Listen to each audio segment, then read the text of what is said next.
మరి దీని వెనకాల ఆంతర్యం ఏంటి? నరుని కష్టమును బట్టి ఐశ్వర్యవంతుడు కాదు, యెహోవా ఆశీర్వాదము ఐశ్వర్యం ఇచ్చును. ఈ మాట ఎంతమంది నమ్మగలుగుతారు?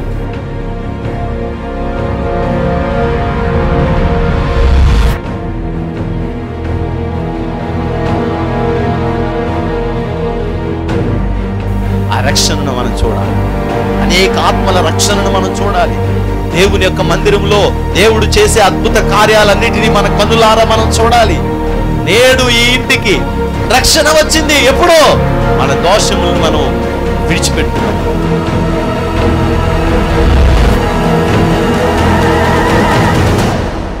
నీ పాపములు శారీరకంగా మరలా చేయకుండా సిద్ధపడి, నువ్వు ఇదిగో నా పాపాన్ని నేను వదిలిపెట్టేశాను, ఇదిగో నేను స్తుతిస్తున్నాను, నేను తప్పు చేశాను ప్రభా అని నువ్వు ఎప్పుడైతే వదిలేసి దేవుని దగ్గర ప్రార్థన చేయడం మొదలుపెడతావో, పరిశుద్ధాత్మ అగ్ని వచ్చి నిన్ను తాకి శుద్ధి చేసి ఈ పాపములో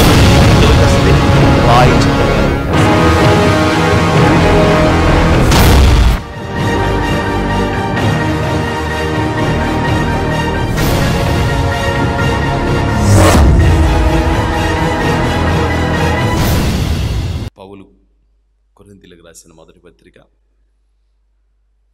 12వ అధ్యాయం 12వ వచనం.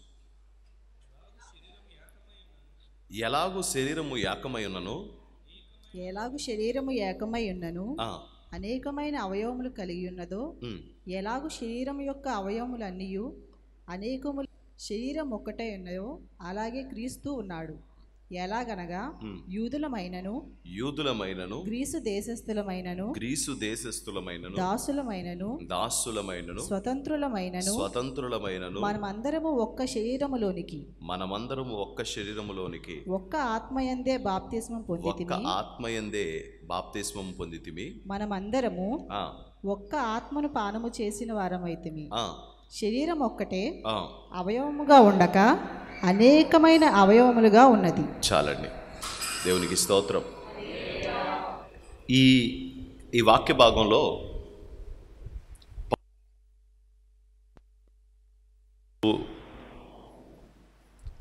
సంఘాన్ని గురించి ఆయన మాట్లాడుతూ, సంఘం యొక్క స్థితి, సంఘం యొక్క పరిస్థితిని మాట్లాడుతూ పౌలు ఏమంటున్నాడంటే, మనము క్రీస్తు అనే శరీరంలో, ఈ సంఘం అనేదంట క్రీస్తు అనే శరీరం అంట. ఈ క్రీస్తు అనే శరీరంలో ఒక్కొక్కళ్ళు ఒక్కొక్క అవయవంగా ఉన్నారంట. ఈ క్రీస్తు అనే శరీరంలో ఒక్కొక్కరు ఒక్కొక్క అవయవంగా ఉన్నారంట. ఇప్పుడు ఇక్కడ ఉన్న మా అందరం కూడా ఎవరు ఉద్దేశించుకున్నా ఎవరు కాలే ఒక అవయవం. మీరు ఈ అవయవాలన్నీ కలిస్తే శరీరం. కాబట్టి క్రీస్తు అనే సంఘానికి మీరందరూ కూడా అవయవాలుగా ఉన్నారు. ఒక్కొక్కరు ఒక్కొక్క అవయవంగా ఉన్నారు. ఇప్పుడు ఏ అవయవాన్ని, ఇప్పుడు మిమ్మల్ని ఊరికి అడిగితే, ఏమండి మీ శరీరంలో వేస్ట్గా ఉన్న వస్తువు ఏమన్నా చెప్పండి, ఒక అవయవం అని చెప్పి అన్నారనుకోండి, మీరు ఏది ఇస్తారు? ఏ అవయవాన్ని ఇస్తారు? మీరు ఏ అవయవాన్ని ఎవరు? కాల దైద్రపు కాళ్ళు 2 ఉన్నాయి. ఒక కాలు తీసేస్తే ఏమైంది, నష్టమే ఉంది అనుకుంటారు ఎవరైనా?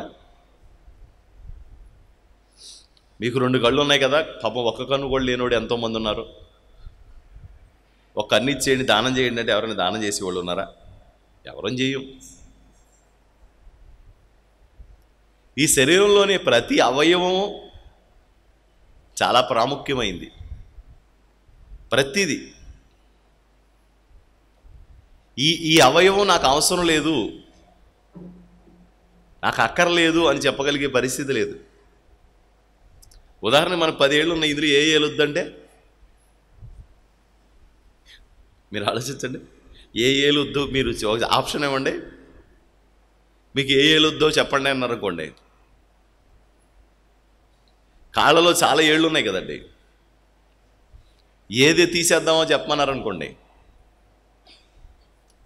లేదు ఛాన్సు. ఏ అవయవమైనా లోటు ఉంటే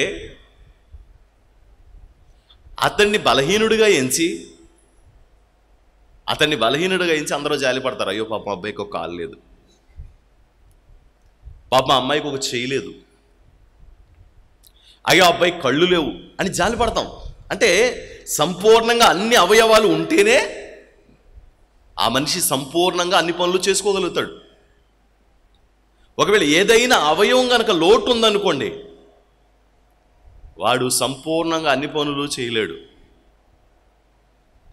సంపూర్ణంగా అన్ని పనులు చేసుకోలేడు. కారణం ఏంటంటే ఏదో ఒక అవయవం లోపం ఉంది. ఎప్పుడైతే ఆ అవయవం లోటు ఉందో, ఆ లోటు ఉన్నవాడి పరిస్థితి ఎలా ఉంటుందంటే బలహీనం అయిపోతుంది. అందరూ పరిగెట్టగలుగుతారు 2 కాళ్ళు ఉన్నవాళ్ళు, పాపం ఆ ఒక్క కాళ్ళు లేకపోయేసరికి అటు పరిగెట్టలేడు పాపం, అందరితో పోటీపడి. ఒక చేయి లేనివాడు ఒక చేత్తో 2 చేతులతో చేయగలిగినంత సామర్థ్యం కలిగిన పని వాళ్ళలాగా అతను చేయలేడు. పాపం అతనికి ఒక చేయి లేదు కదరా, తన ఎందుకు బాధ పెడతారంటారు, జాలి పడతారు అందరూ. అలాగే కన్ను కూడా అంతే. ఒక కన్ను కనుక పోయిందనుకోండి, పాపం వాడికి రెండు కనపడవరా శుభ్రంగాని అని. ఇప్పుడు యేసుప్రభు ఏమంటున్నాడంటే, ఇక్కడ దేవుడు పౌలు గారితో ఏం చెప్తున్నాడంటే, దేవుని ఆత్మ ఈ సంఘం అనే శరీరంలో మీరందరూ ఒక్కొక్కళ్ళు ఒక్కొక్క పార్ట్గా ఉన్నారు. కాబట్టి ఇప్పుడు ఉదాహరణకి మీ చెయ్యి కింద పెట్టుకున్నారో, ఏ బండి చక్రం వెళ్ళిపోయింది, ఏ మోటార్ సైకిల్ ఇలా పెట్టుకుంటే ఆ మోటార్ సైకిల్ తిప్పుతూ మీ చేతి మీద ఎక్కించాడు, చెయ్యి అంతా రక్తం కారిపోతుంది. వెంటనే చెయ్యి తీసుకుని ఫస్ట్ స్పందించేది ఏంటంటే నోరు గట్టి కలుస్తుంది, అయ్యి బాబోయ్ ఏ బాబోయ్ ఏ బాబోయ్. వెంటనే ఈ పక్కన ఉన్న చెయ్యి గబగబా ఈ చేతి దగ్గరికి వచ్చి ఈ చేతిని పట్టుకుని ఏడుస్తూ ఉంటుంది, కళ్ళల్లోంచి నీళ్ళు వచ్చేస్తూ ఉంటాయి. బ్రెయిన్ సూచన ఇస్తూ ఉంటుంది, ఎవరైనా వెళ్ళి ఒకసారి ఐస్ కట్ తీసుకురండి, చెయ్యి అంత నొప్పి వచ్చేస్తుంది అంటది. ఒక్క చెయ్యికి ఈ వేలుకి బలహీనత కలిగితే బ్రెయిన్ స్పందిస్తుంది, కళ్ళలోంచి నీళ్ళు గారిపోతున్నాయి, కళ్ళు స్పందిస్తున్నాయి. వెంటనే ఒక నిమిషం కూడా ఆలస్యం చేయకుండా ఈ చెయ్యిని పట్టేసుకుని అబ్బా అబ్బా అబ్బా అబ్బా అని బాధపడిపోతుంది. నోరు స్పందిస్తుంది. ఇలా నలిగిపోతే రక్తం గారిపోతుంటే హాస్పిటల్ తీసుకెళ్ళి ఆ గాయమైన చేయికి కట్టుకట్టి కూర్చున్నాడు అలాగా ఆ హాస్పిటల్ టేబుల్ మీద. అతను వంట మేస్త్రి. వెంటనే వంట పురమాయించారంట ఎవరో. వాళ్ళు వచ్చి ఆ చెయ్యి పోతే పోయిందిలే, ఆ చెయ్యి కూడా వాళ్ళ వదిలే మాకు వంట చేసి పెట్టు అన్నారనుకోండి, ఎవరైనా అడుగుతారా? అలా అడిగే మూర్ఖులు కూడా ఉన్నారనుకోండి, అది వేరే విషయం. ఎవరైనా అడుగుతారా? పోనీలే ఆ చెయ్యే కదా, ఏమైంది, ఏళ్లే కదా, మొత్తం అంతా నలిగిపోయిందా, పేసర అయిపోయిందా? శరీరం ఏముంటుంది, ఎల్లెళ్ళి పని చూసుకో. ఒక చేయికి బాధ కలిగితే, ఏలుకు బాధ కలిగితే మేమెవరం పని చేయం, ఈ ఏలుకు బాధ కలిగితే ఈ చేయికి పని చేస్తే మేమెవరం పని చెయ్యం. ఈ ఏలు కాదు బాధ, నడినెత్తి మొదలుకొని అరి పాదాల వరకు కూడా ఈ బాధను షేర్ చేసుకుంటూ ఉన్నాయి అన్నీ. అలాగే క్రీస్తు శరీరములో మీరు నేను మనమందరం కూడా అవయవాలుగా ఉన్నామంట, పార్ట్ల కింద ఉన్నామంట. గట్టిగా స్తోత్రం చెప్పండి. దీన్ని బట్టి మీకు తెలిసిన నీతి ఏంటి? ఏమా మనం అందరం క్రీస్తు శరీరంలో అవయవాలు అయి ఉన్నాం కదా. మనందరం ఒక్కొక్కళ్ళు ఒక్కొక్క అవయవం ఉన్నాయో. మనందరికి పైన క్రీస్తు శిరస్సు అయి ఉన్నాడు. ఇప్పుడు మనందరిలో కూడా ఒకే రక్తం ప్రవహిస్తూ ఉంది. కంట్లో ఒక రక్తం, చెవిలో ఒక రక్తం, ముక్కులో ఒక రక్తం, కాళ్ళు రక్తం, మెదడులో ఒక రక్తం ప్రవేశించదు కదా. అన్ని అవయవాల్లోనికి ఒకే రక్తం ప్రవేశిస్తూ ఉంటుంది. ప్రవేశించి సర్వ శరీరాన్ని ఒకే రక్తం కాపాడుకుంటూ ఉంటుంది. అన్నిటిని అనుసంధానం చేస్తూ ఒకే ఆత్మ అన్నిటిని కూడా పట్టుకుని ఉంటుంది. వీటన్నింటికి మూలాధారమైన ప్రాణం అంతా కూడా అన్నిటికీ ఒకటే ఉంటుంది. ఇప్పుడు ప్రభు పౌలు ద్వారా తెలియచేయాలనుకుంటున్న విషయం ఏంటంటే, మీరందరూ ఉన్నారు కదా సంఘం అనే శరీరం. ఈ సంఘం అనే శరీరంలో ఒక్కొక్కరు ఒక్కొక్క అవయవం అయి ఉన్నారు. ఒక అవయవానికి గాయం కలిగితే మిగిలిన అవయవాలన్నీ ఎలా స్పందిస్తాయో,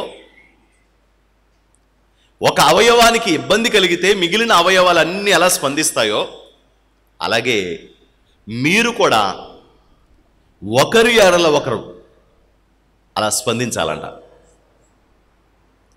ఒకవేళ అలా చేయకపోతే ఆ ఒక్క అవయవానికే ప్రాబ్లం కాదంట, మొత్తం సర్వ శరీరానికే ప్రాబ్లం అంట. సర్లే కదా అని చెప్పేసి అలా ఉంచేసినా, చిన్న వ్యాధి కదా ఏమవుతుందిలే అనుకున్నా చాలా పెద్ద ప్రాబ్లం వస్తుంది మనకి. దాన్ని నిర్లక్ష్యం చేయడానికి లేదు అసలు ఎట్టి పరిస్థితిలో. అన్ని అవయవాలు కలిసి ఆ అవయవం బాగుపడాలని కోరుకుంటూ ఉంటాయి. ఆ అవయవం ఎలాగైనా బాగుపడాలి, ఆ అవయవం ఎలాగైనా సరే బాగుపడిపోవాలని చెప్పి ఈ శరీరంలో ఉన్న అన్ని అవయవాలు, అన్ని పార్ట్లు, అన్ని అవయవాలు ఎలా బాధపడిపోతాయో అలాగే సంఘము క్షేమాభివృద్ధి కొరకంట ఒకరి గురించి ఒకరు అలాగే దేవుని సన్నిధిలో ప్రార్థన చేయాలంట. ఒకరికొకరు అలా ప్రార్థన చేసుకోవాలంట. ఎవరికి వాళ్ళు ఒకరికొకరు పురుగొలుపుకోవాలంట. ఒకవేళ మేము చేయమండి అన్నారు అనుకోండి, మేము చేయమండి అలా మాకు కుదరదో, మేము సపరేట్గానే ఉంటాం, మాకు వాళ్ళంటే ఇష్టం లేదండి అని అంటే మనకి ఆరోగ్యం కాదంట. ఏం కాదు, ఆరోగ్యం కాదంట. ఓ రోజు శరీరంలో అవయవాలు అన్నీ దెబ్బలాడుకుంటున్నాయంట. అన్ని అవయవాలు దెబ్బలాడుకుంటున్నాయంట. మాట వస్తే ఆకం కదండి. ఓ రోజు కళ్ళు మాట్లాడుతున్నాయంట. ఫస్ట్ ఏమనంటే, ఇదిగో హలో, నేను మీకు ప్రపంచాన్ని చూపిస్తున్నాను, ప్రపంచం అంతా నా వల్ల మీరు చూస్తున్నారు, మీరు ఈరోజు శుభ్రంగా అన్ని చూస్తున్నారంటే, అన్ని పనులు చేసుకుంటున్నారంటే కారణం ఏంటి? నేనే కారణం అని అంటున్నాయంట కళ్ళు. అప్పుడు వెంటనే చెవులు అంటున్నాయంట, నువ్వు చూపిస్తే సరిపోయిందా? చెవు ఏదో ఒక శబ్దం దబాలమని కింద పడితే అప్పుడు నువ్వు తిరిగి చూస్తావు. ఓయ్ ఓయ్ ఓయ్ ఓయ్ అని కేకెత్తే అప్పుడు చెవు నేను వినిపిస్తే నువ్వు తిరుగుతావు. కాబట్టి నీకంటే నేనే గొప్ప. ఎలాగో చెప్పనా? కళ్ళు మూసుకున్నా సరే ఎవరైనా మాట చెప్తుంటే ఆ మాటను బట్టి వెళ్ళిపోవచ్చు. కళ్ళు మూసుకున్నా సరే ప్లేట్లో ఉన్నది తినేయచ్చు. కాబట్టి నీకంటే నేనే గొప్పే చెవుని అందదంట. ఈలోగా చేతులు అన్నాయంట, పెచ్చమోకల్లారా, నేను పని చేస్తున్నాం కాబట్టి ఎక్కడెక్కడి నుంచో తెచ్చి కష్టపడి కష్టార్జితం తీసుకొచ్చి పెడుతున్నాం కాబట్టి తిని శుభ్రంగా ఆరోగ్యంగా మీరు ఉన్నారు అని చెప్పి చేతులు అనడం మొదలుపెట్టినాయంట. ఈలోగా కాళ్ళు అంటున్నాయంట. హలో, ఏంటి పెద్ద గొప్పగా మాట్లాడుతున్నారు? మేమే చక్కగా తీసుకెళ్ళి ఎక్కడ కావాలంటే అక్కడ తీసుకెళ్ళి పెడతాం కాబట్టి అన్ని కోసుకొస్తున్నావు నువ్వు. నేనే గొప్ప అని మొదలెట్టిందంట. ఇప్పుడు మిమ్మల్ని అడిగితే మీరు అంటున్నారు ఏ పార్ట్ అక్కర్లేదని నవ్వుతున్నారు. మీకు ఏ పార్ట్ అక్కలేదండి అని అడిగితే ఏం చేస్తున్నారు? మీరు నవ్వుతున్నారు. క్రీస్తు ప్రభువుని కూడా దగ్గరికి వెళ్ళి, ప్రభా నీకు ఏ పార్ట్ అక్కలేదు నాయనా అంటే యేసు ప్రభు కూడా మీలాగే స్పందిస్తాడు. ఏమని?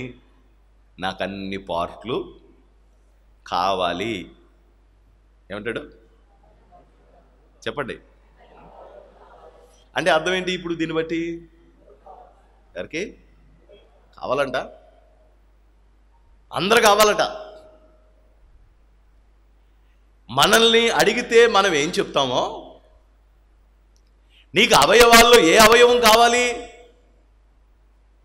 నీకు అక్కర్లేనివి ఏంటో చెప్పు అంటే మనం చెప్పే మాట ఏంటంటే, అసలు ఇందులో ఏ అవయవం కూడా నాకు కానిది వద్దనేది లేదు. కానీ ఈ శరీరంలో ఉన్న అవయవాలకు మాత్రం కొంచెం కొంచెం ఏముంది? నేను గొప్పని నేనని మొత్తం అన్నిటికీ ఉంది. ఇప్పుడు ఇలా దెబ్బలాడుకుంటూ గొడవ పెద్దదైపోయింది. ఇవన్నీ అయిపోయిన తర్వాత నోరు మాట్లాడటం మొదలెట్టింది. ఇదిగా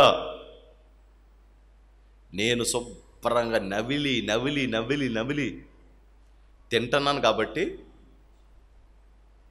శుభ్రంగా అరిగి కాళ్ళకి చేతులకి బలం వచ్చినా, అన్నిటికీ సత్తువ శక్తి వచ్చినా నా వల్ల జరుగుతుంది ఇదంతా. కాబట్టి నేనే గొప్ప అని చెప్పంటే నోరు మూసుకో, నేను వెళ్తున్నాను కాబట్టి అంటుంది. నోరు మూసుకో, నేను కోసుకొస్తున్నాను కాబట్టి అంటుంది చేతులు. నోరు మూసుకో, నేను వింటున్నాను కాబట్టి నీకు ఇదంతా కలిగింది. నోరుమై, నేను చూస్తున్నాను కాబట్టి అని కళ్ళు అంటున్నాయి. మొత్తానికి అన్నీ కూడా పెద్ద స్ట్రైక్ చేసినాయి. సర్లే అయితే నువ్వే చేసుకో అని చెప్పేసి కళ్ళు స్ట్రైక్ చేసినాయి అంట. చెవులు, నోరు, కాళ్ళు. అప్పుడు లోపల ఉన్న అవయవాలన్నీ అనుకుంటున్నాయంట, పిచ్చి మొక్కలు అవేవో గొప్పగా ఫీల్ అయిపోతారే. వాళ్ళు ఏం తెచ్చిపెట్టినా ఏం తీసుకొచ్చినా అవసరమైతే చెత్త కింద మిల్లులో పడేసినా మేము ఆడించి శుభ్రంగా బయటికి పంపుతున్నాం కాబట్టి వీళ్ళ నాటకాలు సాగుతున్నాయి. మేమేమో మంచిగా పనిచేస్తున్నాం. ఈ బయట ఉన్న మోక ఈ దరిద్రపు గొడవ అంతా పెడుతున్నారు. సరే దీని అంతం ఏంటో చూద్దామని చెప్పేసి అవి కూడా చూస్తున్నాయంట. మొత్తం అన్ని స్ట్రైక్ ఎప్పుడైతే చేసినాయో మనిషి అలా పడుకుని ఉన్నాడంట నిర్జీవిగా.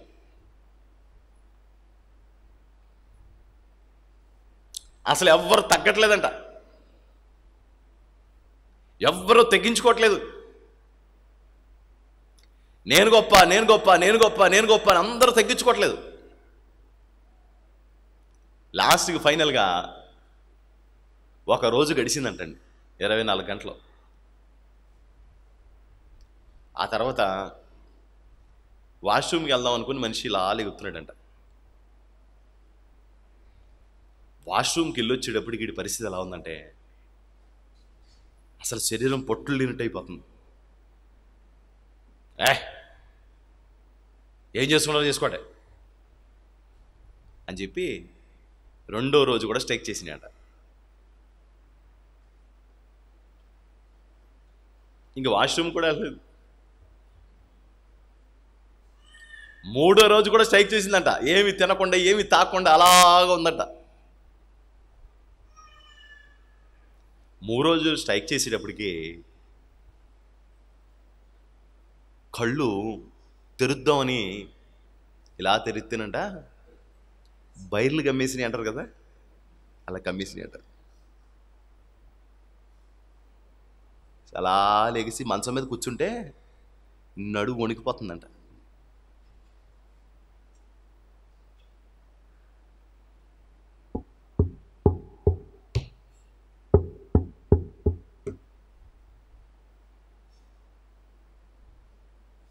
ఈ చెయ్యి కూడా లేకట్లేదంట. మంచిది, కొంచెం మంచిది.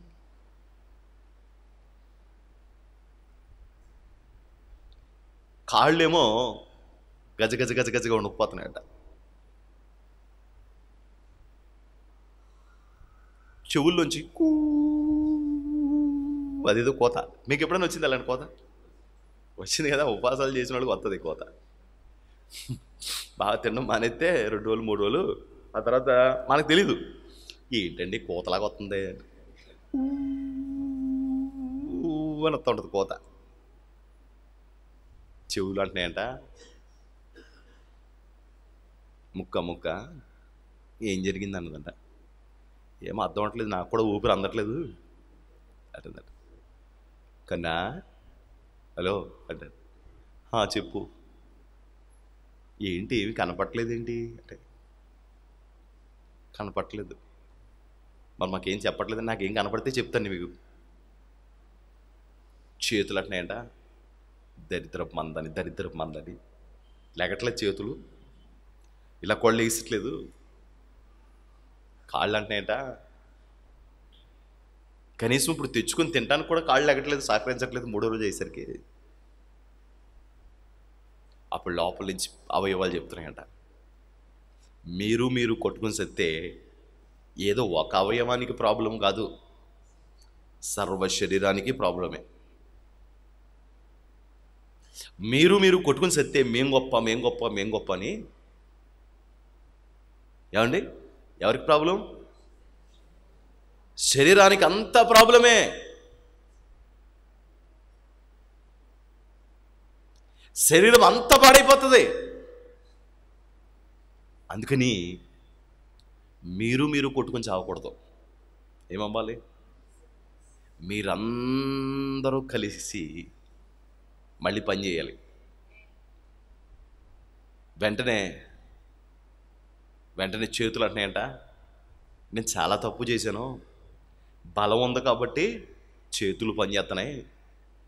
కాళ్ళు అంటున్నాయంట, నేను కూడా చాలా తప్పు చేశాను, అనుకోలేదు, నేను కూడా చాలా తప్పు చేశాను అంటున్నాయంట. ఇక కళ్ళు అయితే నేను కూడా చాలా తప్పు చేశాను, సారీ, అందరికీ సారీ అని చెప్తున్నాయంట. నోరు అంటుందంట, ఇంకెప్పుడు ఇలాంటి పని చేయను నేను, ఇప్పుడు ఇలాంటి స్ట్రైక్ నేను పెట్టుకోను, ఎప్పుడు ఇలాంటి దరిద్రపు కార్యక్రమాలు చేయను అని నోరు అంటుందంట. అన్నీ సెట్ అయిపోయినాయి. మెల్లగా చేతులు వెళ్ళి శుభ్రంగా కొంచెం నీళ్ళు తెచ్చుకొని ఒక ఎలక్ట్రాల్ ప్యాకెట్ చింపుకొని లోపల గ్లాసులో వేసుకొని కలుపుకొని తాగి 10 నిమిషాలు ఆగి ఒక ఫ్రూట్ మెల్లగా కడుపులోకి ఎత్తే కళ్ళు తేటగా కనబడతాయంట. కొంచెం కాళ్ళు లాగడం తగ్గిందంట. పేగులు కావు అని కేకలేసడం ఆపేసినాయి అంట. చెవుల్లోంచి మెల్ల కోత తగ్గుతుందంట. అన్ని అవయవాలు పనిచేసినప్పుడు మన శరీరం అంతా కలిపి ఒక శరీరం. దేవునికి మహిమ కలుగును గాక. క్రీస్తు సంఘాన్ని ఎలా పోల్చుకున్నాడంటే ఒక శరీరము వలె పోల్చుకున్నాడు.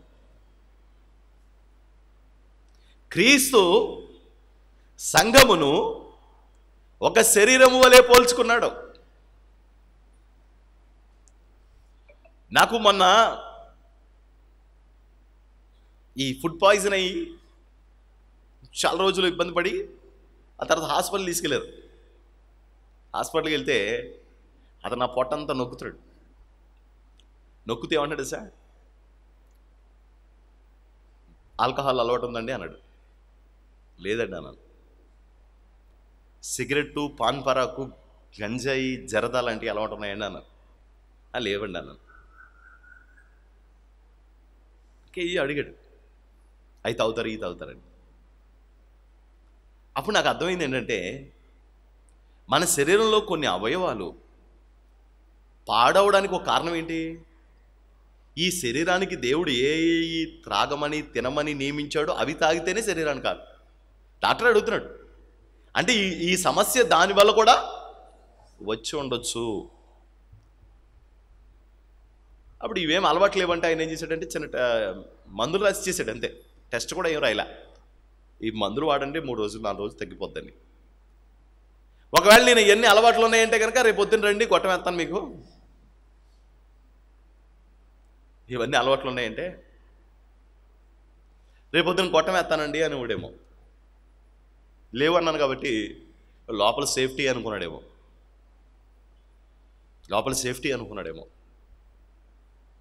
మనం మన శరీరాన్ని సంరక్షించుకోవడానికి, మన శరీరాన్ని బాగు చేసుకోవడానికి, మన శరీరం అంతా చక్కగా పనిచేయడం కోసం ఆరోగ్యకరమైన ఆహారాన్ని శరీరానికి పెట్టాలి.